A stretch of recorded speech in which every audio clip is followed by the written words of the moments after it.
Aku balaskan dendamku untuk suamiku dan ibu mertuaku yang kejam dan tak tahu diri.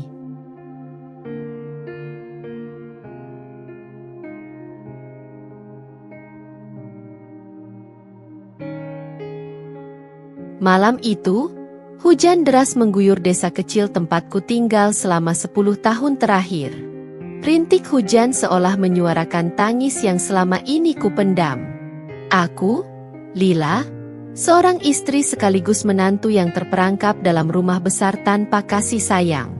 Suamiku, Bayu, dan ibu mertuaku, Bu Ratna, memperlakukanku bukan sebagai anggota keluarga, melainkan seperti babu yang tak punya hak untuk beristirahat atau bersuara. Setiap pagi, sebelum matahari terbit, aku harus bangun lebih awal untuk membersihkan rumah. Bayu, yang dulu kukira adalah pria lembut dan penyayang, berubah menjadi sosok kasar sejak hari pertama kami menikah. Tamparan, makian, dan tendangan menjadi menu sehari-hari yang harus kuterima tanpa bisa melawan. Lila, mana kopi pagi ini? Lama sekali kau membuatnya. Suara Bu Ratna menggema di dapur. Aku segera berlari, membawa secangkir kopi yang telah kuseduh dengan tangan gemetar. Setiap langkah yang kuambil terasa seperti menuju medan eksekusi. Begitu aku sampai di ruang tamu, tatapan tajam Bu Ratna langsung menusukku. Kau ini bodoh atau bagaimana? Kopi ini terlalu manis. Apa kau mau membuatku sakit diabetes? Teriaknya seraya melempar cangkir itu ke lantai. Pecahan keramik menghujani kakiku, meninggalkan luka yang menganga. Aku hanya diam. Sudah terlalu sering hal ini terjadi hingga rasanya air mata tak sanggup lagi mengalir. Namun, malam itu berbeda. Luka di kakiku terasa perih. Tapi rasa sakit itu tak sebanding dengan nyala api yang perlahan berkobar di hatiku. Dalam hati aku bersumpah, akan ada hari di mana mereka merasakan balasan atas semua perlakuan kejam mereka. Waktu terus berjalan, dan aku mulai menyusun rencana. Aku tahu dendam adalah api yang bisa membakar diri sendiri. Tapi setelah 10 tahun, aku tak punya pilihan lain. Aku ingin membuktikan bahwa aku bukan sekadar wanita lemah yang bisa diinjak-injak. Hari-hari berikutnya, aku mulai mengamati rutinitas Bayu dan Bu Ratna. Mereka selalu lengah saat merasa berkuasa. Bayu, yang bekerja di kantor pemerintahan, sering membawa pulang dokumen penting yang ditinggalkan begitu saja di meja kerjanya. Aku menyadari, dokumen-dokumen itu bisa menjadi kunci untuk menjeratnya dalam jeratan hukum. Sementara itu, Bu Ratna memiliki kebiasaan berjudi secara diam-diam. Setiap malam, dia akan menghilang selama beberapa jam, meninggalkan rumah tanpa pamit. Aku mengikuti jejaknya suatu malam dan menemukan tempat persembunyian rahasianya. Sebuah rumah tua di pinggir desa yang dijadikan arena judi ilegal. Aku tahu aku harus sabar. Aku harus menunggu saat yang tepat untuk melancarkan aksiku. Selama bertahun-tahun aku telah bertahan. Jadi menunggu sedikit lebih lama bukan masalah besar. Hari yang kutunggu-tunggu akhirnya tiba. Malam itu, aku mendapati Bayu tertidur pulas setelah mabuk berat. Dengan hati-hati, aku menyelinap ke ruang kerjanya dan mengambil foto-foto dokumen yang berisi bukti korupsi. Tak hanya itu, aku juga merekam percakapan telepon Bayu dengan salah satu koleganya yang membahas pembagian uang hasil suap. Di sisi lain, aku mengumpulkan bukti aktivitas judi Bu Ratna. Setiap malam aku mengambil foto dan video dari kejauhan, memastikan semuanya terekam dengan jelas. Aku bahkan menyimpan catatan transaksi ilegal yang dia tinggalkan di meja riasnya. Setelah semua bukti terkumpul, aku menghubungi seorang jurnalis investigasi yang kukenal melalui salah satu teman lamaku. Aku menceritakan semua penderitaanku dan kejahatan yang dilakukan oleh Bayu dan Bu Ratna. Jurnalis itu tertarik dan bersedia membantuku mengungkapkan kebenaran. Bayu terbangun dengan kepala berat, matanya merah seperti habis bergumul dengan malam panjang penuh dosa. Ia melirikku dengan tatapan jijik. lalu mendengus sebelum berlalu ke kamar mandi. Aku tetap tenang, seperti tak ada yang berubah. Padahal, langkah pertama rencanaku sudah dimulai. Hari itu, aku menyusun sarapan seperti biasa. Telur dadar, nasi hangat, dan segelas kopi hitam untuk Bayu. Ia duduk di meja makan, menyalakan rokok tanpa peduli aroma makanan yang terhidang. "Kau tak akan pernah belajar membuat kopi yang enak, ya?" katanya sinis sambil meniup asap rokok ke wajahku. Aku diam, hanya menunduk. Dalam hati, aku menghitung hari. Sore harinya, Bu Ratna sibuk berdandan di depan cermin. Aku tahu, dia akan pergi lagi ke tempat judi seperti biasanya. Tapi kali ini aku tak membuntutinya. Sebagai gantinya, aku menyerahkan bukti-bukti kegiatan ilegalnya kepada polisi melalui seorang kurir. Aku memastikan semua foto dan rekaman video terkirim dengan aman. Malam tiba, dan rumah mulai sunyi. Bayu masih sibuk di ruang kerjanya, mengetik sesuatu di laptopnya. Aku memerhatikannya dari balik pintu, menyimpan kemarahan yang mendidih di dadaku. Setelah ia tertidur, aku menyelipkan sebuah surat anonim di meja kerjanya. Isinya singkat, "Aku tahu apa yang kau lakukan. Hati-hati, Bayu. Mata-mata ada di sekitarmu." Keesokan harinya, suasana rumah mulai berubah. Bayu tampak gelisah. Ia sering memeriksa ponselnya, berbicara dengan nada panik saat menerima telepon. Aku hanya tersenyum tipis di dapur, mendengarkan dari kejauhan. Bu Ratna, di sisi lain, tampak mulai curiga karena aku tak pernah mengeluh atau membantah lagi. Dia menganggap itu sebagai tanda kelemahanku. Padahal, aku hanya menunggu waktunya habis. 3 hari setelah surat itu sampai ke tangan Bayu, polisi datang ke rumah. Mereka membawa surat perintah penggeledahan. Bayu mencoba membela diri, tapi wajahnya memucat saat polisi menemukan beberapa dokumen rahasia di ruang kerjanya. Dia tak berkutik saat digiring ke mobil patroli. "Aku dijebak. Aku tidak bersalah," teriaknya. Bu Ratna panik, berusaha menelepon seseorang yang bisa menolong anaknya. Namun sebelum ia sempat melakukan apa-apa, polisi juga menunjukkan surat penangkapan untuknya atas tuduhan keterlibatan dalam perjudian ilegal. "Apa-apaan ini? Aku tidak tahu apa-apa." Bu Ratna meronta, tapi tak ada yang peduli. Aku berdiri di sudut ruangan, memandang mereka dengan tatapan dingin. Untuk pertama kalinya dalam 10 tahun, aku merasakan kepuasan yang tak terlukiskan. Rumah itu menjadi sepi setelah mereka dibawa pergi. Tetangga yang biasanya hanya menonton dalam diam mulai berbisik-bisik. Mereka tahu sesuatu telah terjadi, tapi tak ada yang cukup berani untuk menanyakan apa yang sebenarnya terjadi. Aku duduk di ruang tamu, menatap kosong ke arah cangkir kopi yang pecah di lantai, sisa amukan terakhir Bu Ratna. Tanganku gemetar, bukan karena takut, tapi karena lega. Semua penderitaan itu akhirnya terbalaskan. Tapi aku tahu ini belum selesai. Balasan yang sesungguhnya baru saja dimulai. Malam itu, aku duduk sendirian di ruang tamu. Cahaya lampu temaram menciptakan bayangan samar di dinding. Suasana rumah yang sepi seolah menggema dalam pikiranku. Tapi aku tidak merasa takut atau kesepian. Aku merasa bebas. Bebas dari belenggu kekejaman yang selama ini membelenggu hidupku. Hari berikutnya, aku bangun pagi seperti biasa. Kebiasaan 10 tahun ini sulit diubah dalam semalam. Namun, kali ini aku tidak terburu-buru. Aku membuat secangkir teh untuk diriku sendiri dan duduk di teras, menikmati udara pagi yang segar. Untuk pertama kalinya, aku merasa hidupku sepenuhnya milikku. Namun, ketenangan itu tidak bertahan lama. Seorang tetangga datang dengan wajah cemas. "Lila, aku mendengar kabar. Polisi membawa Bayu dan Bu Ratna? Apa yang terjadi? Tanya Bu Mirna, tetangga sebelah yang biasanya suka ikut campur urusan orang. Aku menatapnya sejenak, lalu tersenyum kecil. Mungkin ini karma, Bu. Saya hanya bisa berdoa agar semuanya cepat selesai. Bu Mirna terdiam.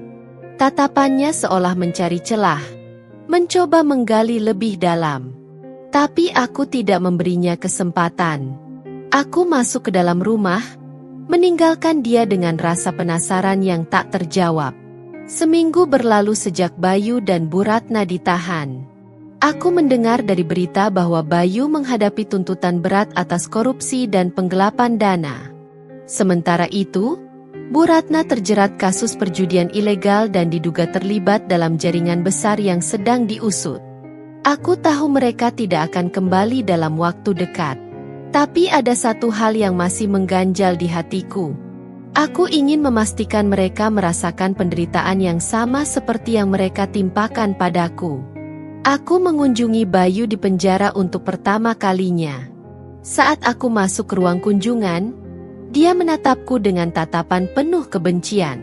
Wajahnya tampak lebih tirus, dan matanya yang dulu penuh kesombongan kini redup. "Kau puas sekarang?" tanyanya dengan suara parau. Aku duduk di hadapannya, menyilangkan tangan di atas meja. "Aku hanya membalas apa yang pantas kau terima, Bayu. Kau pikir aku akan terus diam setelah semua yang kau lakukan? Kau wanita kejam.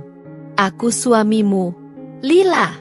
Seharusnya kau mendukungku, bukan menghancurkan hidupku."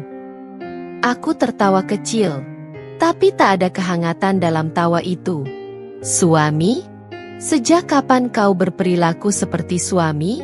Kau memperlakukanku seperti sampah, memukulku, menghina setiap usaha yang kulakukan. Aku hanya memberimu rasa yang sama." Bayu terdiam, rahangnya mengeras. Aku tahu, dia tidak akan pernah mengakui kesalahannya. Tapi aku tidak peduli lagi. "Aku tidak akan berhenti, Bayu," lanjutku. "Selama ini aku lemah, tapi sekarang aku tahu caranya melawan. Ini baru permulaan." Aku bangkit dari kursi, menatapnya untuk terakhir kali sebelum pergi. Langkahku ringan, seolah semua beban perlahan hilang. Setelah kunjungan itu, aku mengalihkan perhatianku pada Bu Ratna. Aku tahu di penjara, dia tidak akan mendapatkan perlakuan istimewa seperti di rumah. Wanita sombong itu harus merasakan bagaimana rasanya hidup tanpa pelayan, tanpa kuasa, tanpa kehormatan. Aku memastikan berita tentang penangkapannya menyebar luas. Aku menemui beberapa tetangga yang selama ini membenci Bu Ratna karena kelakuannya yang angkuh. "Kalian tahu, Bu Ratna itu ternyata terlibat jaringan judi besar," kataku sambil berpura-pura prihatin. "Polisi sudah lama mengincarnya." Bisik-bisik itu menyebar seperti api. Dalam waktu singkat, reputasi Bu Ratna hancur di mata masyarakat. Orang-orang yang dulu menghormatinya karena kekayaan dan status sosialnya kini memandangnya dengan hina. Setiap malam, aku tidur dengan rasa puas. Tapi di sisi lain, ada sedikit perasaan hampa yang tak bisa kujelaskan. Meski dendamku terbalaskan, luka yang mereka tinggalkan tidak serta-merta sembuh. Aku sadar, membalas dendam hanya sebagian dari perjalanan panjangku untuk menemukan kedamaian. Aku mulai mencari kegiatan yang bisa mengisi waktu luangku. Aku bergabung dengan kelompok wanita di desa yang aktif dalam kegiatan sosial. Mereka menyambutku dengan hangat, memberiku ruang untuk berbicara dan mendengar. Perlahan, aku menemukan kembali jati diriku yang hilang. Namun, di balik senyumku, aku masih menyimpan satu pertanyaan besar. Apakah aku benar-benar sudah bebas, atau hanya berpindah dari satu penjara ke penjara lain? Aku tahu jawabannya tidak akan mudah. Tapi untuk pertama kalinya dalam hidupku, aku siap mencari tahu. Rumah itu kini hanya dihuni oleh bayang-bayang masa lalu. Setiap sudutnya mengingatkanku pada penderitaan yang pernah kualami. Tapi aku tidak takut lagi. Rumah ini adalah tempat di mana aku belajar bertahan, tempat di mana aku menemukan kekuatan untuk melawan. Aku berdiri di depan cermin, menatap refleksiku. Wanita yang kulihat di sana bukan lagi Lila yang lemah. Aku adalah wanita yang telah menghadapi badai dan tetap berdiri tegak. Dan aku berjanji, aku tidak akan pernah membiarkan siapapun lagi merenggut kebahagiaanku. Aku akan terus berjalan, mencari arti baru dalam hidupku. Dendamku mungkin telah terbalaskan, tapi perjalananku baru saja dimulai. Malam kembali menyelimuti desa kecil itu. Angin dingin berhembus menerpa pepohonan, seolah menyanyikan elegi bagi masa lalu yang kelam. Aku duduk di teras rumah, ditemani secangkir teh yang mulai mendingin. Dalam keheningan itu, pikiranku melayang pada kehidupan baru yang sedang kujalani. Sejak kepergian Bayu dan Bu Ratna, aku tak lagi merasa takut. Namun, ada sesuatu yang tak bisa kupungkiri, kehampaan yang perlahan menyusup di sela-sela kebahagiaanku. Aku sadar, hidupku selama ini telah dibentuk oleh rasa sakit dan dendam. Ketika semuanya berakhir, aku merasa seperti kehilangan tujuan. 3 minggu setelah penangkapan Bayu dan Bu Ratna, seorang tamu tak terduga datang ke rumah. Pintu diketuk pelan, dan saat kubuka, aku menemukan seorang wanita parubaya berdiri di sana. Wajahnya menunjukkan kelelahan, tapi matanya tajam. "Selamat malam, apakah Anda Lila?" tanyanya dengan suara lembut. "Iya, saya sendiri. Ada yang bisa saya bantu?" Wanita itu menarik napas panjang. "Nama saya Mira. Saya adik dari almarhum suami pertama Bu Ratna. Saya mendengar kabar tentang kejadian yang menimpa keluarga ini." Aku tertegun. 10 tahun hidup bersama Bayu dan Bu Ratna, aku tak pernah mendengar tentang keluarga besar mereka. "Mungkin ini terdengar aneh," lanjutnya, "tapi saya ingin berbicara dengan Anda. Saya merasa ada banyak hal yang harus saya luruskan." Aku mengangguk, mempersilakannya masuk. Kami duduk di ruang tamu, dan dia mulai bercerita. "Tahukah Anda, Lila? Bu Ratna tidak selalu seperti ini. Dulu, dia adalah wanita yang lembut dan penuh kasih. Tapi segalanya berubah ketika suaminya meninggal secara mendadak. Kehilangan itu membuatnya menjadi wanita yang pahit dan keras, dan dia melampiaskannya pada orang-orang di sekitarnya." Aku mendengarkan dengan hati-hati. Meski sulit untuk percaya bahwa wanita seperti Bu Ratna pernah memiliki sisi lembut, ada sesuatu dalam nada suara Mira yang membuatku percaya. Saya tahu dia salah, dan saya tak bermaksud membela perbuatannya.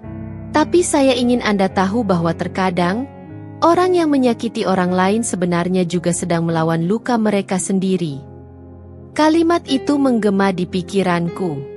Aku tak berkata apa-apa, tapi dalam hati aku bertanya-tanya, apakah benar dendam yang kubalas ini cukup untuk mengakhiri siklus luka itu? Mira kemudian menyodorkan sebuah amplop. Ini surat yang ditulis oleh almarhum suami Bu Ratna sebelum meninggal. Dia menulisnya untuk Bayu dan ibunya. Mungkin Anda ingin membacanya. Aku membuka amplop itu dengan hati-hati. Tulisan tangan yang rapi memenuhi halaman kertas. Surat itu penuh dengan pesan cinta, harapan, dan penyesalan. Kata-kata terakhirnya meminta Bu Ratna dan Bayu untuk saling menjaga dan tidak membiarkan kebencian menguasai mereka. Aku terdiam, merenungkan setiap kata. Meskipun aku tahu tidak ada yang bisa menghapus luka yang telah terjadi, surat itu memberiku perspektif baru. "Terima kasih telah menunjukkan ini, Bu Mira," kataku pelan. Dia mengangguk dan pergi, meninggalkanku dengan banyak pikiran. Malam itu, aku tidak bisa tidur.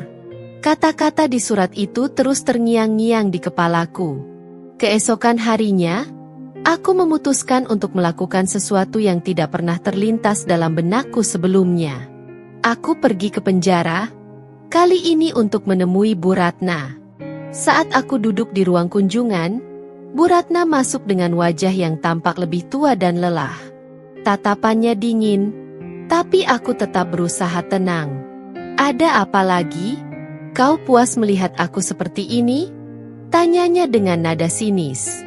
"Aku datang bukan untuk itu," jawabku pelan. "Aku ingin menunjukkan sesuatu." Aku meletakkan surat dari suaminya di atas meja. Bu Ratna memandang surat itu dengan tatapan terkejut.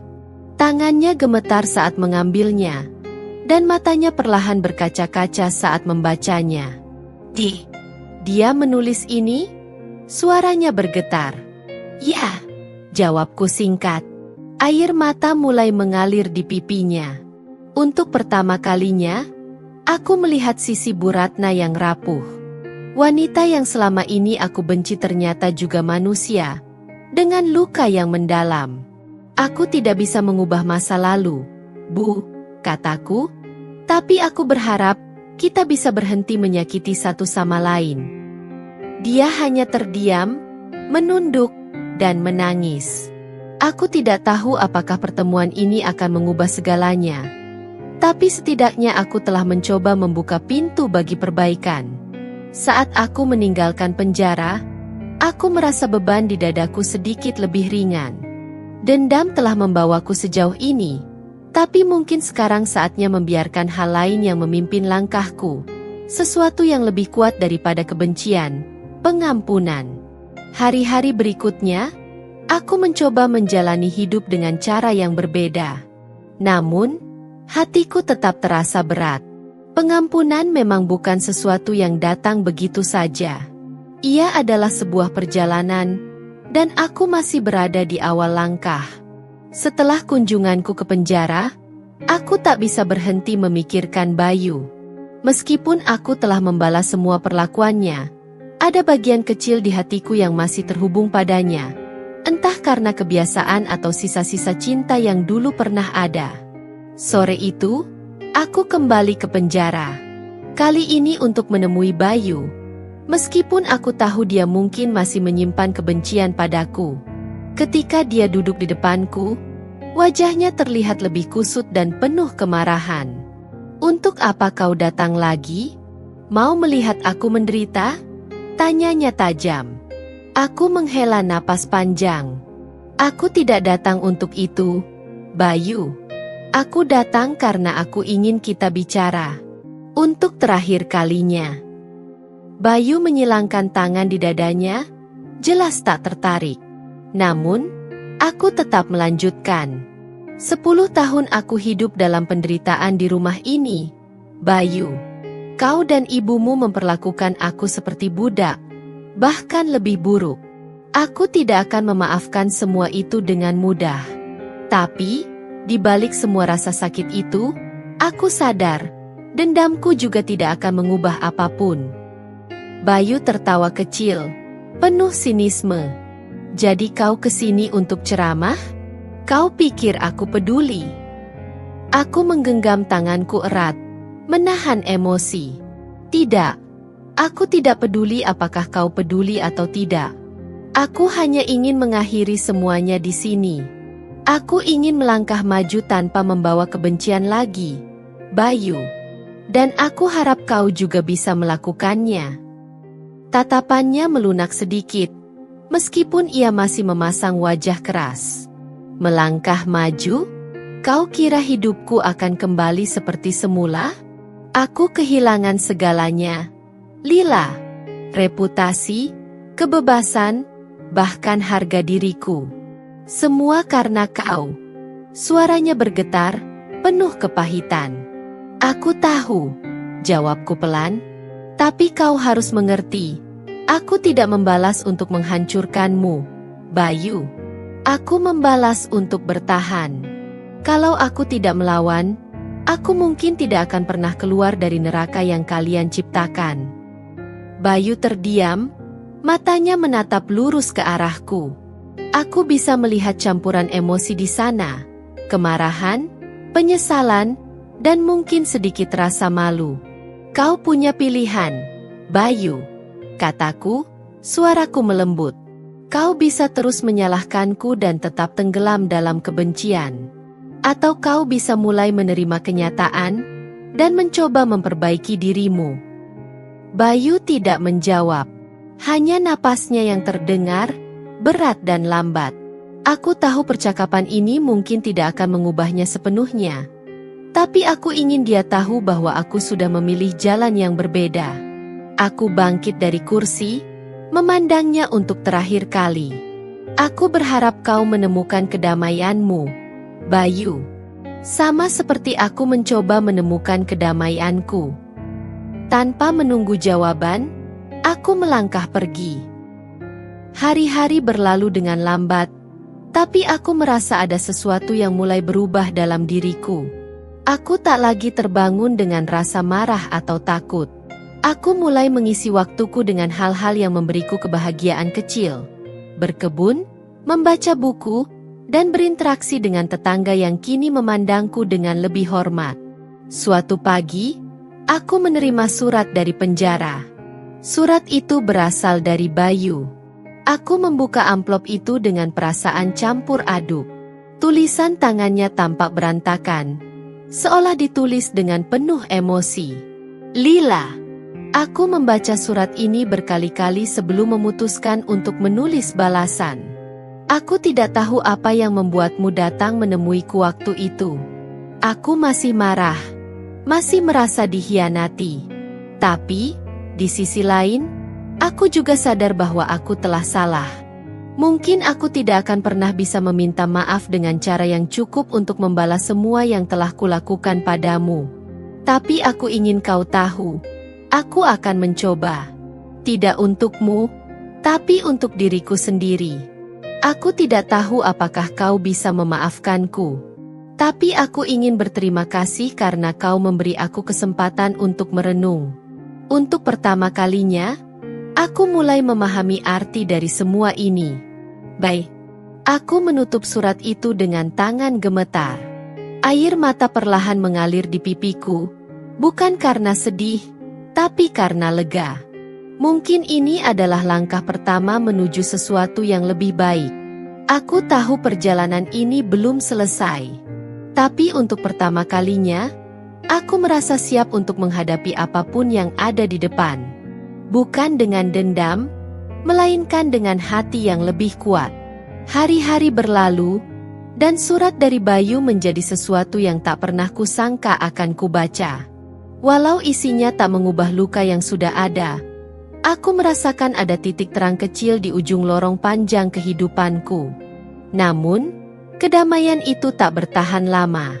Suatu sore, saat aku sedang menyiram bunga di halaman, seorang tetangga, Pak Rahmat, datang tergesa-gesa. Lila, ada yang harus kamu tahu. Bayu, dia mencoba bunuh diri di penjara, katanya dengan suara gemetar. Jantungku seolah berhenti berdetak.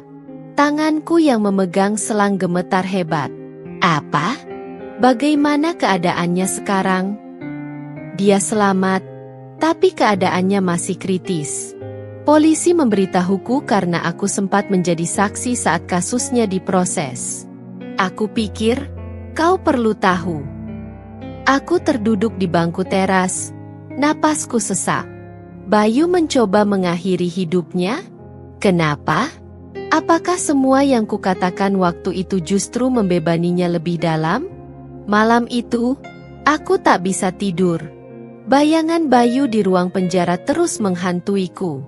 Terlepas dari semua yang telah terjadi, aku tidak pernah menginginkan dia mati. Keesokan harinya, aku memutuskan untuk menjenguknya. Sesampainya di rumah sakit penjara, suasana terasa begitu berat. Bau antiseptik menusuk hidungku, dan langkah kakiku terdengar menggema di lorong sepi.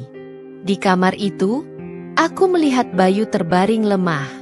Wajahnya tampak pucat, dan ada bekas perban di pergelangan tangannya. Ketika dia membuka matanya, tatapannya langsung bertemu denganku. "Kenapa kau datang?" Suaranya lemah, hampir seperti bisikan. Aku mendekat dan duduk di kursi di samping tempat tidurnya. Aku mendengar apa yang terjadi, dan aku tidak bisa diam saja. Bayu tertawa kecil, tapi tak ada kebahagiaan di sana. Lucu, kan? Orang sepertiku mencoba lari dari semuanya. Aku pikir, kalau aku mati, rasa sakit ini akan hilang. Aku menggeleng perlahan, mencoba menahan tangis. Bayu, kematian tidak pernah menyelesaikan apapun. Aku tahu kau merasa hancur, tapi hidupmu masih punya kesempatan untuk diperbaiki. Dia memejamkan matanya, air mata mengalir dari sudut matanya. Aku tidak tahu bagaimana cara memulai lagi. Lila, aku kehilangan segalanya. Kau mungkin benar waktu itu. Aku menyiksamu karena aku sendiri terluka. Tapi sekarang, semua yang kusisakan hanya kehampaan. Aku menggenggam tangannya yang lemah. Bayu, aku tidak akan memaafkan semua yang kau lakukan dengan mudah. Tapi aku juga tidak ingin melihatmu hancur seperti ini. Kalau kau benar-benar ingin berubah, kau harus mulai dari dirimu sendiri. Jangan biarkan luka masa lalu terus menghantui.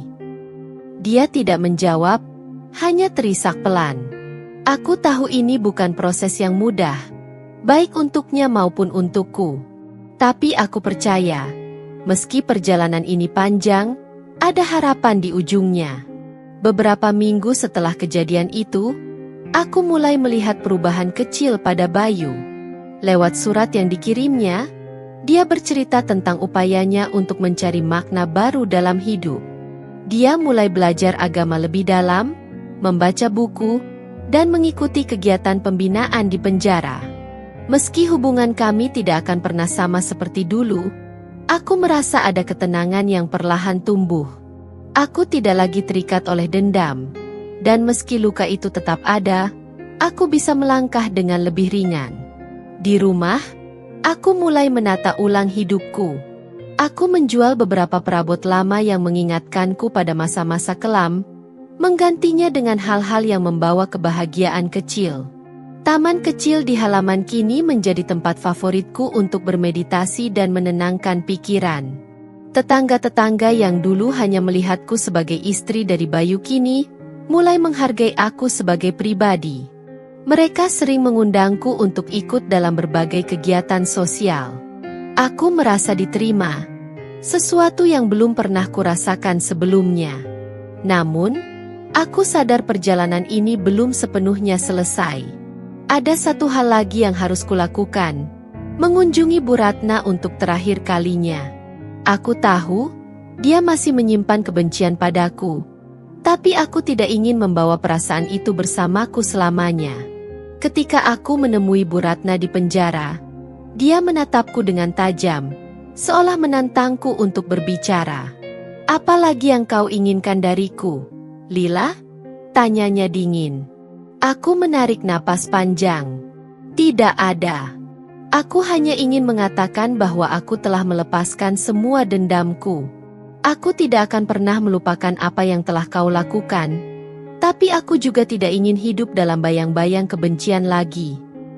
Dia terdiam, matanya berkaca-kaca meski bibirnya tetap terkatup rapat. Aku tidak membutuhkan jawaban darinya. Aku hanya ingin dia tahu bahwa aku telah menemukan jalanku untuk melanjutkan hidup. Saat aku melangkah keluar dari penjara itu, aku merasakan beban terakhir yang selama ini mengikatku perlahan terlepas. Aku menatap langit biru yang cerah, merasa seperti akhirnya bisa bernapas dengan lega. Masa depan tetap penuh ketidakpastian, tapi aku siap untuk menghadapinya. Aku akan terus melangkah, bukan sebagai korban, bukan pula sebagai orang yang terikat oleh dendam, tapi sebagai Lila, seorang wanita yang menemukan kekuatan dalam dirinya sendiri untuk bangkit dan hidup. Hari-hari terus berlalu, namun surat dari Bayu tetap membekas di hatiku. Meski dendam yang pernah membara kini mereda, tak bisa kupungkiri bahwa ada perasaan berat yang belum sepenuhnya sirna. Hidup memang tak semudah membalikkan telapak tangan. Sore itu, aku sedang menyapu halaman saat Pak Rahmat, tetangga yang baik hati, datang membawa kabar yang membuatku terdiam. "Lila, aku mendengar sesuatu dari petugas penjara," ucapnya dengan nada hati-hati. "Bayu, dia mengalami masa sulit di sana. Dia mencoba mengakhiri hidupnya." Jantungku seperti berhenti berdetak. Aku menatap Pak Rahmat dengan mata yang mulai memanas. "Bagaimana keadaannya sekarang?" tanyaku. Suaraku nyaris berbisik. "Dia selamat, tapi keadaannya lemah. Mungkin kau perlu menjenguknya." Malam itu, pikiran tentang Bayu tak henti-hentinya mengusik tidurku. Meski ada banyak luka yang ia torehkan, aku tak pernah menginginkan sesuatu yang buruk menimpa dirinya. Keesokan harinya, aku memutuskan untuk mengunjungi Bayu di rumah sakit penjara. Langkah kakiku terasa berat, tetapi hatiku tahu bahwa ini adalah sesuatu yang harus kulakukan. Sesampainya di sana, aku melihat Bayu terbaring lemah dengan perban melingkar di pergelangan tangannya. Wajahnya yang dulu penuh percaya diri kini terlihat letih, dengan mata yang kehilangan cahayanya. Dia menatapku sekilas, lalu membuang pandangannya. "Kenapa kau datang?" Suaranya lemah, tapi masih mengandung sisa kekerasan hati. Aku menarik kursi dan duduk di sampingnya. "Aku datang karena aku peduli, Bayu. Aku mendengar apa yang terjadi, dan aku tak bisa diam saja." Bayu tertawa kecil, meski tak ada kebahagiaan di dalamnya. "Peduli? Kau mungkin senang melihat aku seperti ini, bukan? Setelah semua yang aku lakukan." Aku menggeleng perlahan. "Tidak, Bayu. Aku tidak pernah menginginkan hal buruk terjadi padamu. Aku hanya ingin kau tahu bahwa hidup masih punya makna, jika kau mau mencarinya." Dia terdiam sejenak, matanya menatap langit-langit ruangan. "Aku kehilangan segalanya, Lila. Aku tidak tahu harus mulai dari mana." Aku menghela napas panjang, menahan air mata yang hampir jatuh. "Bayu, aku tahu kau merasa hancur, tapi jika kau ingin memperbaiki hidupmu, kau harus mulai dari dirimu sendiri. Aku tidak bisa membantumu lebih dari ini, tapi aku berdoa kau menemukan jalan yang benar." Dia menutup matanya, dan aku bisa melihat air mata mengalir di sudut matanya. Aku tidak tahu apakah kata-kataku akan berpengaruh, tapi setidaknya aku telah mencoba. Seiring berjalannya waktu, aku mulai melihat sedikit perubahan dalam diri Bayu. Lewat surat-suratnya, dia menceritakan bagaimana dia mencoba mendekatkan diri pada Tuhan dan mencari makna hidup yang baru. Di sisi lain, hidupku juga perlahan berubah. Aku lebih banyak terlibat dalam kegiatan sosial di desa, membantu orang-orang yang membutuhkan. Taman kecil di halaman rumah menjadi tempat favoritku untuk mencari ketenangan. Tetangga-tetangga yang dulu hanya mengenalku sebagai istri Bayu kini memandangku sebagai Lila, seorang wanita yang mampu bangkit dari masa lalu. Mereka mengajakku bergabung dalam berbagai kegiatan, dan aku merasa diterima dengan hangat. Namun, ada satu hal lagi yang harus kulakukan.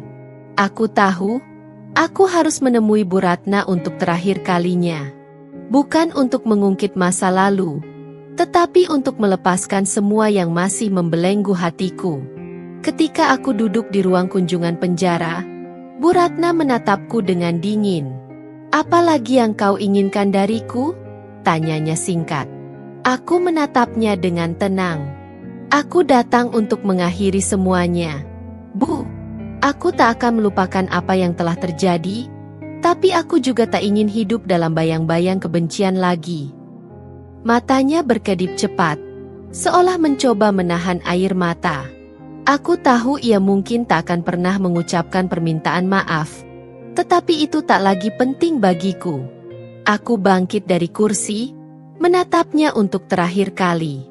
"Semoga ibu menemukan kedamaian," kataku sebelum beranjak pergi. Langit di luar terasa lebih cerah, seolah menguatkan langkahku. Aku telah menyelesaikan babak hidup yang penuh dengan luka, dan kini aku siap untuk menulis kisah baru dengan hati yang lebih lapang. Meskipun perjalanan ini tak mudah, aku tahu bahwa aku telah melangkah di jalur yang benar. Dan di dalam diriku, ada keyakinan bahwa kehidupan yang lebih baik menantiku di depan. Namun, aku tidak menyangka bahwa perjalanan menuju kedamaian tidak semudah yang kubayangkan. Setelah kunjunganku ke Bu Ratna, gosip mulai beredar di desa. Beberapa orang menuduhku mencari perhatian dan membangun citra sebagai korban semata. Sebagian lainnya merasa aku tak seharusnya menemui mantan mertuaku, seolah aku sengaja mencari masalah baru. Lila, apa kau tidak takut? Orang seperti Bu Ratna itu berbahaya, dia pasti menyimpan dendam, ucap Ibu Santi, tetangga sebelah, suatu pagi. Aku hanya tersenyum pahit. Aku tidak bisa hidup dengan ketakutan, Bu. Aku hanya ingin menutup lembaran lama. Namun, ketenangan itu tak bertahan lama. Suatu malam, aku menemukan pintu rumahku penuh coretan kasar dengan kata-kata menyakitkan. Perempuan hina, pencari perhatian. Aku terdiam di depan pintu, berusaha menahan gemetar di tanganku. Siapa yang melakukan ini? Apakah ini balasan atas keberanianku untuk melawan? Tetangga yang mendengar kejadian itu datang memberikan simpati. Tapi aku tahu ada yang diam-diam menikmati kesulitanku. Di tengah kekacauan ini, aku menerima surat dari Bayu lagi. Lila, aku mendengar desas-desus tentang apa yang terjadi padamu. Aku hanya ingin bilang bahwa aku menyesal telah membawa semua ini ke dalam hidupmu. Jika saja aku bisa mengubah masa lalu, aku ingin memperbaiki semuanya. Tapi aku tahu itu mustahil. Aku hanya bisa berdoa agar kau kuat menghadapi semuanya.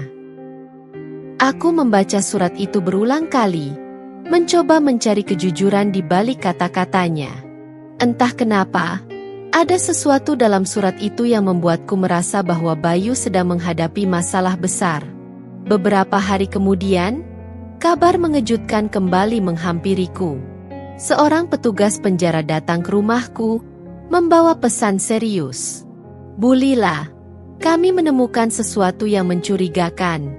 Bayu menerima ancaman dari sesama narapidana. Kami menduga ini ada kaitannya dengan kasus masa lalunya, atau bahkan seseorang dari luar yang tidak suka pada Anda. Aku terpaku, mencoba mencerna ucapan petugas itu. Apa yang bisa kulakukan untuk membantu? Tanyaku akhirnya. Kami menyarankan agar Anda lebih berhati-hati. Ancaman seperti ini bisa saja meluas, mengingat keterkaitan Anda dengan Bayu. Aku teringat coretan di pintu rumahku. Apakah ini semua berkaitan? Malam itu, aku duduk di kamar, memandangi foto lama keluargaku bersama Bayu. Rasa takut kembali menyergapku. Meski aku mencoba melepaskan masa lalu, bayangannya terus menghantui. Namun, aku tahu bahwa menyerah bukan pilihan. Aku tidak akan membiarkan ketakutan ini merampas kebebasan yang sudah dengan susah payah kuraih. Aku memutuskan untuk mencari tahu kebenaran di balik ancaman ini, meski itu berarti kembali menghadapi Bayu dan masa lalu kelam yang pernah kukubur. Dengan penuh tekad, aku menulis surat balasan untuk Bayu. Bayu, aku mendengar tentang ancaman yang kau terima, dan aku ingin tahu lebih banyak. Jika ada yang bisa kulakukan untuk membantu, katakan padaku. Aku tidak bisa membiarkan semua ini terus berlarut-larut. Kita harus menyelesaikan ini, apapun caranya. Aku mengirim surat itu ke penjara, berharap Bayu mau membuka diri. Tak lama, balasan darinya datang. Lila, aku tidak ingin membawamu ke dalam kekacauan ini, tapi jika kau bersikeras, aku akan memberitahumu. Beberapa orang di penjara ini mengira aku masih memiliki kekuasaan di luar sana, padahal semuanya sudah hancur. Mereka memanfaatkan situasi ini untuk menekan aku, Bahkan mengancam akan mencelakanmu jika aku tidak menurut. Surat itu membuat tubuhku merinding. Ancaman ini bukan sekadar permainan. Aku harus mengambil langkah nyata untuk melindungi diriku dan mencari tahu siapa yang berada di balik semua ini. Aku memutuskan untuk mendatangi seorang pengacara yang pernah membantu mengurus kasus Bayu. Aku ingin menggali lebih dalam tentang siapa saja yang memiliki motif untuk menyakiti kami. Lila, situasi ini tidak sederhana, ujar pengacara itu setelah mendengar ceritaku. Bayu mungkin memiliki musuh lama, tapi bisa juga ada pihak lain yang memanfaatkan kerentanan kalian. Kita harus berhati-hati dan mengumpulkan bukti. Aku tahu, keputusan untuk menggali kebenaran ini akan membuka kembali luka lama. Tapi aku juga tahu bahwa inilah satu-satunya cara untuk mengakhiri semuanya. Aku tak ingin hidup dalam bayang-bayang ancaman selamanya. Dengan langkah penuh tekad, aku bersiap menghadapi badai yang mungkin lebih besar dari sebelumnya. Tidak untuk membalas dendam, tapi untuk meraih kedamaian yang sesungguhnya. Selama beberapa hari setelah pertemuanku dengan pengacara, aku merasa seperti hidup dalam kabut ketidakpastian.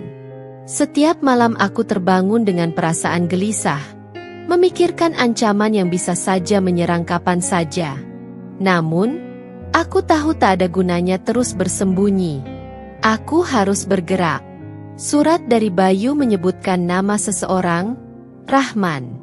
Dia adalah mantan rekan bisnis Bayu yang pernah terlibat dalam proyek besar yang berujung pada kerugian finansial besar-besaran. Dari cerita yang kudengar, Rahman menyalahkan Bayu atas kegagalan itu, dan perselisihan mereka telah berlangsung bertahun-tahun. Aku mengunjungi kantor pengacara untuk meminta bantuan mencari lebih banyak informasi tentang Rahman. Dia mungkin menjadi kunci untuk memecahkan masalah ini, kataku kepada pengacara dengan nada tegas. Pengacara itu mengangguk. Kami akan menyelidikinya, tapi perlu waktu. Sementara itu, Anda harus berhati-hati. Jika benar ada yang mengawasi Anda, mereka pasti mencari celah untuk menyerang. Aku mengikuti saran itu. Aku memasang kamera pengawas di sekitar rumah dan memberitahu tetangga-tetanggaku agar waspada terhadap orang asing. Namun, aku tidak hanya berdiam diri. Aku juga mencari cara untuk memperbaiki hubungan dengan masyarakat sekitar, meski itu sulit. Setiap kali aku melangkah keluar rumah, ada bisik-bisik di belakangku.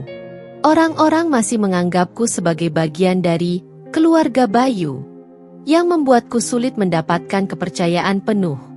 Sore itu, aku memutuskan untuk menghadiri pertemuan warga di balai desa. Awalnya, suasana terasa canggung. Semua mata tertuju padaku saat aku masuk ke ruangan. Namun, aku tetap bertahan, menenangkan diri dan mencoba membaur. Ketika sesi tanya jawab dimulai, seorang ibu bernama Bumira tiba-tiba berdiri dan menatapku tajam. Lila, kau bilang ingin memperbaiki hidupmu. Tapi kenapa kau masih berurusan dengan penjahat seperti Bayu? Bukankah seharusnya kau menjauhi semua itu? Pertanyaan itu seperti petir yang menyambar di tengah keramaian. Semua orang menunggu jawabanku. Aku berdiri, berusaha menjaga suara tetap tenang meski hatiku bergemuruh. Bumira, saya mengerti pandangan ibu dan yang lainnya. Tapi saya bukan lagi Lila yang dulu, yang hidup di bawah bayang-bayang suami dan mertuanya. Saya hanya ingin menjalani hidup dengan damai, tanpa dendam.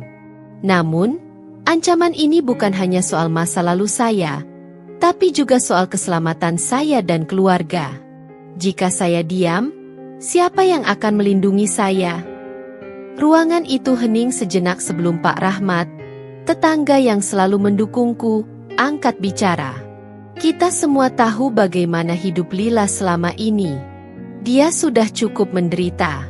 Kita sebagai tetangga seharusnya mendukungnya, bukan malah menghakimi. Satu persatu warga mulai menyuarakan pendapat mereka. Beberapa mendukungku, sementara yang lain masih ragu. Namun, Setidaknya aku merasa telah menunjukkan keberanian untuk berbicara. Beberapa hari kemudian, aku mendapat kabar dari pengacara bahwa Rahman memang memiliki riwayat konflik panjang dengan Bayu. Bahkan, ada laporan bahwa Rahman pernah menyewa seseorang untuk mengintimidasi keluarga Bayu. Aku merasa darahku mendidih mendengar itu, tapi aku tahu aku harus tetap tenang. Aku mengunjungi Bayu lagi di penjara untuk membahas informasi ini. Ketika aku menyampaikan dugaan keterlibatan Rahman, ekspresi Bayu berubah suram. "Aku sudah menduganya," ucapnya pelan. "Rahman selalu menyimpan dendam. Dia tak akan berhenti sampai dia merasa puas." "Tapi kenapa dia mengancamku juga?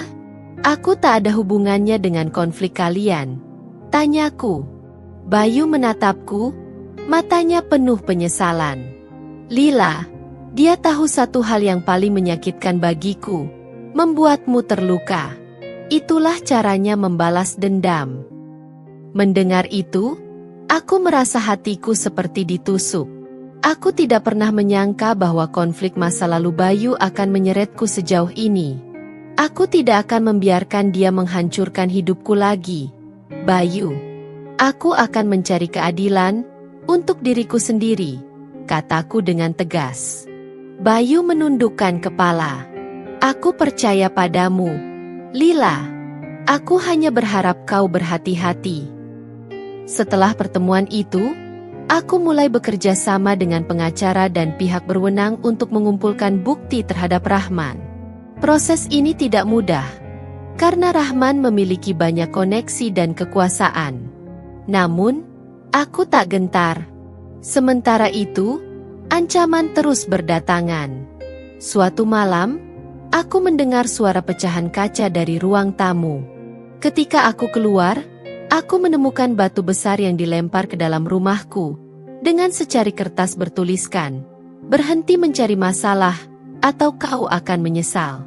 Ketakutan mulai merayap, tapi aku tahu ini adalah ujian untuk keberanianku. Aku melaporkan kejadian itu ke polisi, yang segera memperketat pengawasan di sekitar rumahku. Setelah berminggu-minggu penyelidikan, akhirnya kami menemukan bukti kuat bahwa Rahman memang berada di balik semua ancaman ini. Dengan bantuan pihak berwenang, Rahman ditangkap, dan proses hukum pun dimulai. Namun, aku tahu bahwa ini bukan akhir dari perjuanganku. Luka yang ditinggalkan oleh masa lalu masih ada, tapi aku memilih untuk melanjutkan hidup dengan keberanian dan kekuatan. Aku telah membuktikan bahwa meski badai datang menghantam, aku mampu berdiri tegak dan melawan. Perjalanan ini belum selesai, tapi aku yakin aku telah berada di jalur yang benar. Hari-hari berlalu setelah penangkapan Rahman, tetapi ketegangan di dalam diri saya tak kunjung reda. Meski rahasia besar tentang dirinya mulai terungkap, saya merasa ada sesuatu yang lebih besar dan lebih gelap yang mengintai di balik bayang-bayangnya.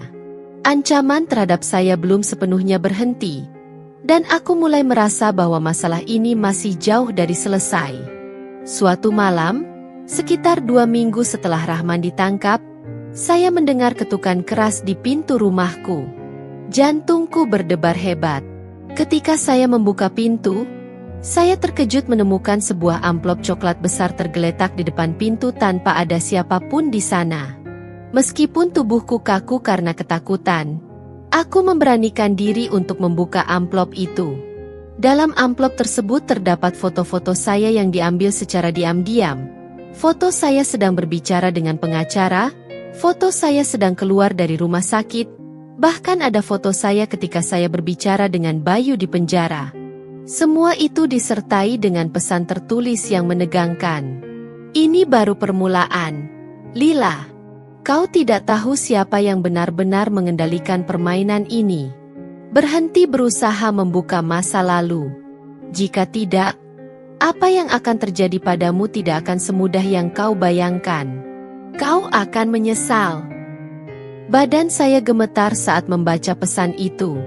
Seseorang sedang memantau setiap gerak-gerikku, dan itu membuatku semakin cemas. Tapi siapa? Rahman sudah ditangkap.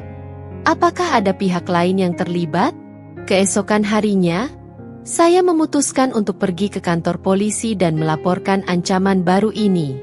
Petugas yang menangani kasus ini menanggapi dengan serius dan segera menambahkan pengawasan terhadap saya.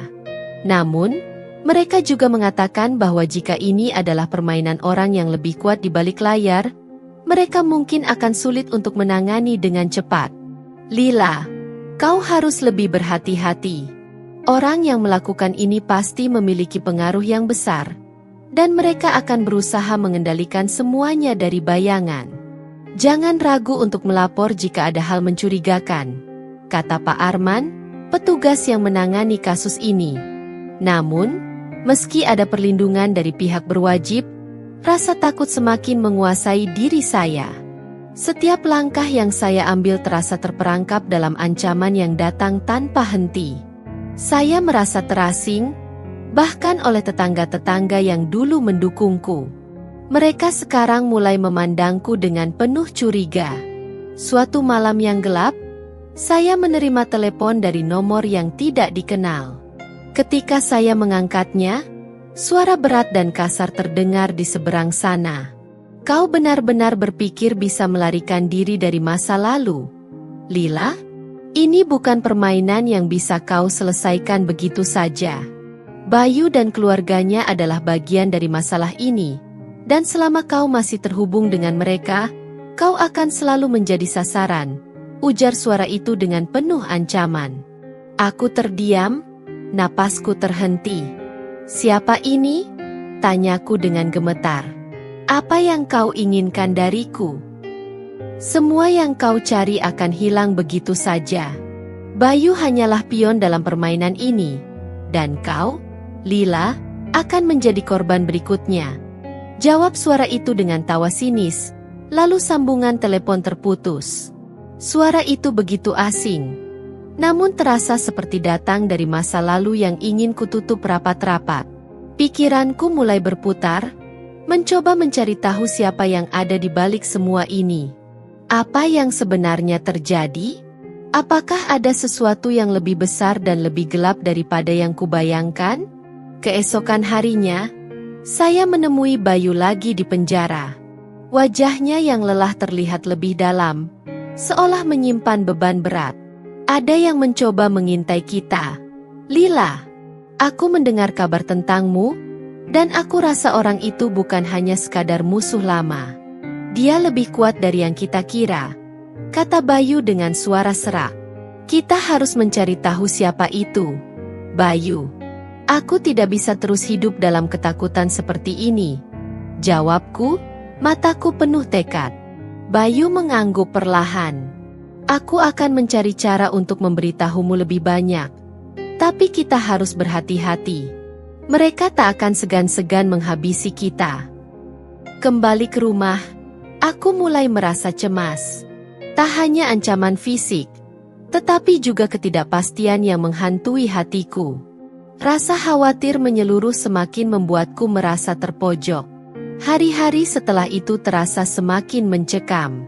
Setiap kali aku melangkah keluar rumah, ada rasa seolah-olah seseorang mengawasi. Mobil yang parkir di depan rumah tanpa alasan yang jelas, langkah kaki yang terdengar di malam hari, semua ini seperti bayang-bayang yang menghantui. Suatu malam, ketika aku sedang menulis surat untuk Bayu, sebuah suara keras tiba-tiba terdengar di jendela.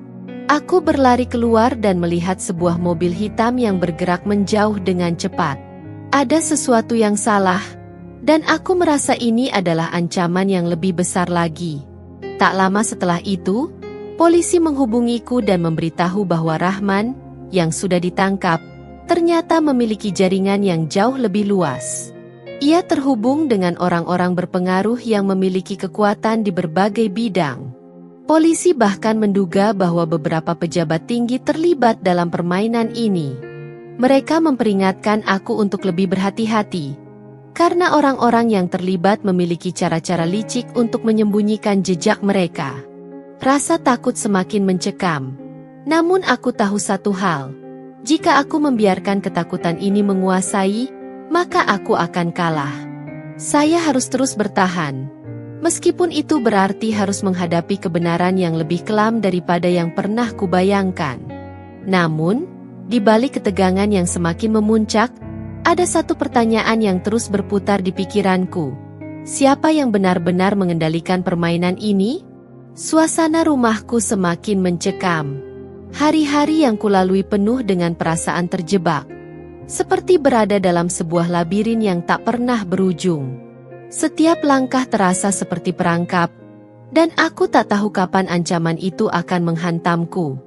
Bayu, meski berada di penjara, menjadi satu-satunya tempatku mencari informasi. Namun aku tahu ada banyak hal yang masih ia sembunyikan. Pada suatu malam, ketika hujan turun dengan derasnya, aku duduk di ruang tamu, mencoba memikirkan langkah selanjutnya. Tiba-tiba, telepon rumahku berdering. Suara di seberang sana terdengar begitu familiar, meski terasa jauh dan berubah. Lila, aku tahu kau tidak akan berhenti mencari tahu. Tapi hati-hatilah. Ada lebih banyak hal yang tak kamu ketahui tentang ini. Suara itu terdengar sangat dingin, dan aku merasa seperti tercekik mendengarnya. Apa yang kau inginkan dariku? Suaraku tercekat, hampir tidak percaya. Ini bukan tentang apa yang aku inginkan. Ini tentang apa yang kau inginkan. Kau ingin tahu siapa yang mengontrol semuanya, bukan? Baiklah, aku akan memberitahumu. Tapi kau harus siap menghadapi konsekuensinya. Jawab suara itu. Aku terdiam, merasakan adrenalin yang mengalir deras. Rasanya seperti dunia ini tiba-tiba menjadi lebih sempit, dan aku terjebak di dalamnya. Kau akan tahu siapa yang mengendalikan permainan ini. Tapi hati-hati dengan siapa yang kau percayai. Mereka bisa jadi musuhmu yang tersembunyi. Suara itu kemudian terputus begitu saja. Aku meletakkan telepon, tubuhku gemetar. Apa maksudnya? Siapa yang mengendalikan permainan ini? Aku mulai berpikir keras, mencoba mengingat setiap orang yang ada di sekitarku. Setiap orang yang memiliki kekuasaan dan pengaruh yang mungkin bisa terlibat dalam semua ini. Nama Rahman masih bergema dalam pikiranku. Tapi ada satu hal yang terasa sangat janggal. Meski dia ditangkap, semuanya seperti tidak berakhir begitu saja. Ketika pagi tiba, aku memutuskan untuk menemui pengacaraku lagi. Aku merasa semakin mendalam bahwa ada yang salah, dan aku membutuhkan bantuan untuk menggali lebih jauh. Pengacara itu menerima kedatanganku dengan serius. Kami telah meneliti lebih lanjut tentang Rahman dan orang-orang di sekitarnya. Dan ada satu hal yang sangat mengganggu kami. Rahman bukanlah otak dari semua ini. Dia hanya pelaksana dari jaringan yang lebih besar, kata pengacara itu dengan wajah serius. Jadi, siapa yang benar-benar ada di balik semua ini? Tanyaku, suaraku bergetar. Sepertinya ini melibatkan orang-orang yang memiliki pengaruh besar. Kami menemukan bahwa ada beberapa nama besar yang terhubung dengan jaringan keuangan besar, dan mereka sangat menginginkan Bayu jatuh. Bukan hanya karena bisnisnya, tapi lebih kepada sesuatu yang lebih gelap dan pribadi. Aku tidak bisa menahan rasa curiga. Siapa yang punya motivasi lebih besar untuk menghancurkan Bayu dan keluarganya? Siapa yang ingin menyentuh hidupku dengan cara kejam seperti ini? Lila, kami membutuhkan bukti lebih banyak untuk bisa menggali lebih dalam. Kami sudah menyusun rencana untuk menyelidiki lebih lanjut, tetapi kami membutuhkan bantuanmu, lanjut pengacara itu. Aku tahu saatnya untuk tidak hanya mengandalkan pihak berwajib. Aku harus mencari cara untuk membongkar jaringan ini sendiri. Aku memutuskan untuk mulai menyelidiki orang-orang yang pernah dekat dengan Bayu, termasuk mantan-mantan mitranya dan orang-orang yang memiliki motif pribadi untuk menjatuhkannya. Hari-hari berlalu, dan ketegangan semakin terasa. Kemanapun aku pergi, seakan ada mata-mata yang mengikutiku. Setiap kali aku masuk ke toko atau bertemu dengan orang asing, ada perasaan seperti dibuntuti. Tidak ada yang bisa kulakukan selain berusaha tetap tenang. Namun rasanya dunia ini mulai menyempit. Kemudian, suatu sore, aku menerima pesan singkat tanpa nama pengirim. Aku tahu kau sedang mencari jawaban. Jika kau ingin tahu lebih banyak, datanglah ke tempat yang pernah kau kunjungi, tempat yang menyimpan rahasia Bayu. Pesan itu membuat napasku tercekat. Tempat yang pernah aku kunjungi? Bayu selalu menyebutkan sebuah rumah tua di pinggiran kota, tempat di mana mereka dulu sering bertemu dengan mitra-mitranya dalam bisnis yang penuh rahasia. Aku tahu itu adalah tempat yang paling mungkin menyimpan kunci dari semua teka-teki ini. Tanpa ragu, aku memutuskan untuk pergi ke sana. Malam itu, aku menyewa taksi dan menuju ke rumah tua yang sudah lama terbengkalai. Tempat itu terasa gelap, menyeramkan, dan terisolasi dari keramaian. Ketika aku tiba di sana, aku hanya bisa merasakan ketegangan yang semakin mencekam. Aku membuka pintu rumah yang sudah berdiri tua, dan perlahan-lahan memasuki ruangan yang gelap. Tiba-tiba, sebuah suara keras terdengar, membuatku terlonjak. "Lila, akhirnya kau datang juga." Aku menoleh dan melihat seseorang berdiri di sudut ruangan.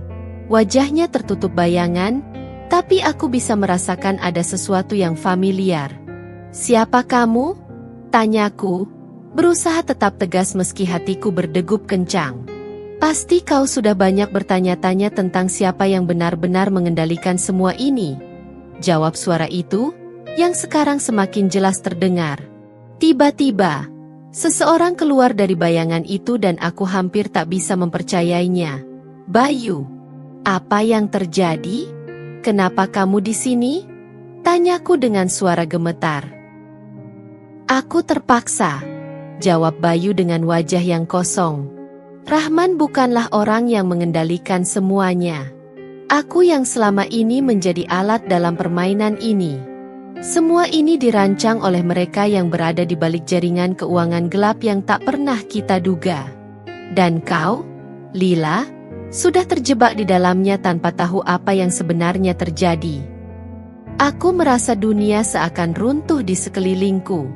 Bayu, dia yang selama ini aku percayai, ternyata telah terlibat dalam sesuatu yang jauh lebih besar, lebih gelap dari yang bisa kubayangkan. "Kenapa kau tak memberitahuku, Bayu? Kenapa tidak ada yang mengatakan yang sebenarnya?" Aku tak tahu apa yang harus kulakukan," kataku, suara bergetar. Bayu menatapku dengan tatapan kosong. "Aku ingin keluar dari semua ini, Lila. Tapi mereka tak akan membiarkanku begitu saja. Dan kau akan menjadi bagian dari takdir ini, tidak peduli seberapa keras kau mencoba lari." Darahku terasa beku. Segalanya semakin tidak jelas, dan aku tahu kini aku harus berhadapan dengan kenyataan yang jauh lebih berbahaya dari yang pernah aku bayangkan. Tubuhku gemetar, namun aku berusaha tetap tenang. Bayu berdiri di depanku, dengan tatapan yang begitu kosong, seolah-olah ada bagian dari dirinya yang sudah mati. Hati kecilku tidak bisa menerima kenyataan bahwa orang yang selama ini aku percayai ternyata terjerat dalam permainan yang lebih besar dan lebih berbahaya. "Bayu, ini tidak bisa dibiarkan begitu saja," kataku, suara serak. "Apa yang mereka inginkan dari kita? Kenapa kau tidak pernah memberitahuku?" Bayu menarik napas panjang, seolah berusaha mencari kata-kata yang tepat. "Aku ingin melindungimu, Lila. Tapi semakin aku mencoba menjauh, semakin mereka mengancam kita. Aku terjebak dalam perangkap mereka, dan setiap langkahku semakin mengarah pada kehancuran. Aku tidak bisa memberitahumu lebih banyak tanpa mengundang bahaya yang lebih besar." Aku menatap Bayu, merasa teriris oleh rasa sakit yang ada di balik kata-katanya. Seberapa besar dia berusaha melindungiku, aku tahu bahwa ada kekuatan yang lebih besar dari dirinya yang menariknya kembali ke dalam permainan ini. "Siapa mereka, Bayu? Siapa yang mengendalikan semuanya?" Bayu menunduk. Matanya terlihat penuh penyesalan. Aku tidak bisa memberitahumu lebih banyak. Kau harus pergi sekarang, Lila. Mereka sudah mengincarmu. Aku tak ingin kau jatuh lebih dalam lagi. Aku menatapnya dengan bingung dan marah. Aku tidak akan pergi begitu saja, Bayu. Aku harus tahu kebenarannya. Kalau kita tidak melawan sekarang, semuanya akan semakin buruk. Bayu mendekat, menahan tanganku dengan erat. Lila, kau tidak tahu apa yang sedang kita hadapi. Mereka memiliki segala sesuatu, uang, kekuasaan, dan pengaruh yang tak terbayangkan. Kita sudah terjebak di dalamnya sejak lama. Mata kami saling bertemu, dan aku merasakan ada sesuatu yang dalam di balik kata-katanya. Tetapi saat itu juga, ketegangan di dalam tubuhku semakin menjadi-jadi. Ada sesuatu yang mengancam kami, sesuatu yang lebih gelap dari yang bisa kuterima. Tapi kita tidak bisa menyerah, Bayu, kataku dengan tekad. Aku sudah cukup menderita. Cukup sudah aku dan keluarga ini terjebak dalam kebohongan dan permainan mereka. Aku ingin melawan. Jika kita tidak melawan, mereka akan terus menguasai hidup kita. Kita akan selalu menjadi korban. Bayu menghela napas, wajahnya semakin tegang. Aku tidak bisa membiarkanmu terlibat lebih jauh lagi. Lila, kau sudah cukup menderita. Pergilah sebelum semuanya terlambat. Namun, sebelum aku bisa merespon, suara langkah kaki terdengar mendekat dari pintu rumah tua itu. Kami berdua terdiam, waspada. Ada sesuatu yang buruk sedang datang. Bayu terlihat panik, menarik tanganku dengan cepat dan membawaku ke belakang rumah. Bayu, apa yang sedang terjadi? Tanyaku, kebingungan dan ketakutan. Tolong, Lila, ikuti aku, jawab Bayu dengan suara terburu-buru. Mereka sudah datang. Kami berlari menyusuri lorong rumah tua yang gelap, menuju pintu belakang yang mengarah ke hutan kecil di belakangnya. Langkah kami cepat, tetapi aku bisa merasakan ada sesuatu yang sedang mengintai kami.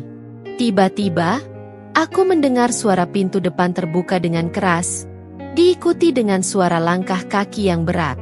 Mereka sudah ada di dalam rumah. Aku menoleh ke Bayu, matanya penuh kecemasan. Kita harus keluar dari sini, sekarang juga, seruku. Kami berlari lebih cepat lagi. Namun saat kami hampir mencapai pintu belakang, suara seseorang yang familiar terdengar memanggil dari jauh. Lila, Bayu. Aku membeku, mengenali suara itu. Itu suara ibu mertuaku. Seketika seluruh tubuhku terasa kaku. Ibu mertuaku. Kenapa dia ada di sini? Apa yang dia ketahui? Aku tidak bisa mengerti. Aku sudah berusaha menghindari pertemuan dengannya selama bertahun-tahun. Dan sekarang dia muncul tepat ketika aku sedang berusaha melarikan diri dari kenyataan yang mengerikan ini. Bayu melihat aku dengan ekspresi bingung. Ibu mertuamu? Apa yang dia lakukan di sini? Dia adalah bagian dari semua ini, jawabku dengan suara serak. Ibu mertuaku selalu tahu lebih banyak dari yang aku kira. Dia pasti terlibat dalam jaringan ini. Bayu tampaknya terkejut. Apa yang kau maksud? Semuanya. Rahman. Pengaruh yang mereka miliki. Semua ini ada kaitannya dengan keluargaku, dan ibu mertuaku pasti tahu lebih banyak daripada yang dia tunjukkan. Kami melangkah maju dengan hati-hati, mendekati pintu belakang. Namun, saat kami hampir sampai, sebuah suara keras memanggil kami dari belakang. Lila, jangan lari, teriak suara ibu mertuaku. Aku merasa sebuah tangan menarik lengan bajuku, dan dalam sekejap, aku terjatuh ke tanah. Aku menoleh dan melihat ibu mertuaku berdiri di depanku. Wajahnya penuh amarah. Kenapa kamu tidak memberitahuku apa yang sebenarnya terjadi? Tanyaku, berusaha menahan air mata yang hampir tumpah. Kenapa kau membiarkan semua ini terjadi pada kita? Ibu mertuaku menatapku dengan dingin. Karena aku tidak ingin kamu tahu. Semua ini terlalu berbahaya. Aku tidak ingin kau terlibat lebih jauh. Lila. Aku bangkit. Rasa marah mulai memenuhi hatiku. Apa yang lebih berbahaya dari ini? Kau tahu, kan? Kalau aku sudah cukup menderita selama ini, kau dan suamimu sudah menjadikan aku babu selama bertahun-tahun. Sekarang kau muncul di sini dan berkata bahwa ini semua demi melindungiku. Ibu mertuaku tidak mengatakan apa-apa.